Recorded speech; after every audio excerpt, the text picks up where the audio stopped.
ಊರುಗೋಲು ಹಿಡಿದು 4 ಹೆಜ್ಜೆ ಹಾಕುವ ಇಳಿ ವಯಸ್ಸಿನಲ್ಲೂ ಭಾರತ್ ಮಾತಾ ಕಿ ಜೈ ಅಂದ್ರೆ ಸಾಕು ಎದೆಯುಬ್ಬಿಸಿ ನಡೆಯುವಂತಹ ಉತ್ಸಾಹಿ ದೇಶಾಭಿಮಾನಿ. ಹಳ್ಳಿಯಿಂದ ದಿಲ್ಲಿಯವರೆಗೆ ಹೋದರೂ ತವರಿನವರನ್ನ ಕಂಡ್ರೆ ಅದಮ್ಯ ಅಭಿಮಾನ.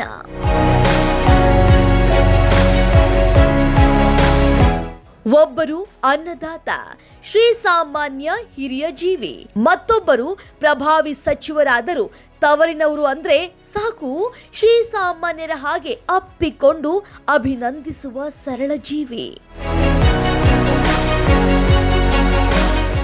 ದೆಹಲಿಯಲ್ಲಿ ಧಾರವಾಡ ತಾಲೂಕಿನ ಪುದಕಲಕಟ್ಟಿ ಗ್ರಾಮದ ರೈತ ಶಂಕರಪ್ಪ ಕರೇಕೊಪ್ಪ ಕೇಂದ್ರ ಸಚಿವ ಪ್ರಹ್ಲಾದ್ ಜೋಶಿ ಅವರನ್ನ ದೆಹಲಿಯ ನಿವಾಸದಲ್ಲಿ ಭೇಟಿಯಾದ್ರು.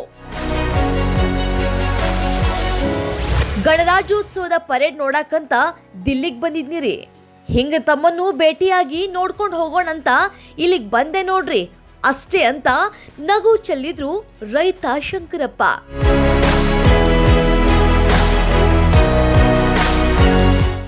ರ ಇಳಿ ವಯಸ್ಸಿನಲ್ಲಿ ತರುಣದಂತೆ ರಿಪಬ್ಲಿಕ್ ಡೇ ಪರೇಡ್ ನೋಡೋದಿಕ್ಕೆ ಹಳ್ಳಿಯಿಂದ ದಿಲ್ಲಿಗೆ ಬಂದಿರಲ್ಲ ಯಜಮಾನ್ರೇ, ಅದೆಂಥ ಉತ್ಸಾಹ, ದೇಶಾಭಿಮಾನ ನಿಮ್ದು, ಎಲ್ಲರೂ ಮೆಚ್ಚಬೇಕು ಅನ್ನುತ್ತಾ ಸಚಿವ ಪ್ರಹ್ಲಾದ್ ಜೋಶಿ ಅವರು ಶಾಲು ಹೊದಿಸಿ ಸ್ಮರಣಿಕೆ ನೀಡಿ ಗೌರವಿಸಿದ್ರು.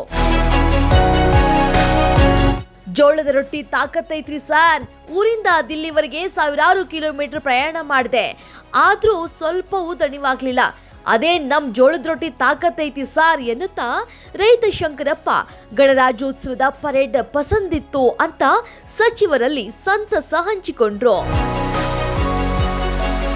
ಹೀಗೆ ಕರ್ನಾಟಕದಿಂದ ಯಾರೇ ಹೋದರೂ ಕನ್ನಡಿಗರನ್ನ ಭೇಟಿಯಾದ್ರೂ ಸಚಿವ ಪ್ರಹ್ಲಾದ್ ಜೋಶಿ ಅವರು ಸಂತಸದಲ್ಲಿ ಮುಳುಗಿಬಿಡ್ತಾರೆ. ಮಕ್ಕಳ ಜೊತೆ ಅಂತೂ ಮಕ್ಕಳಾಗ್ತಾರೆ.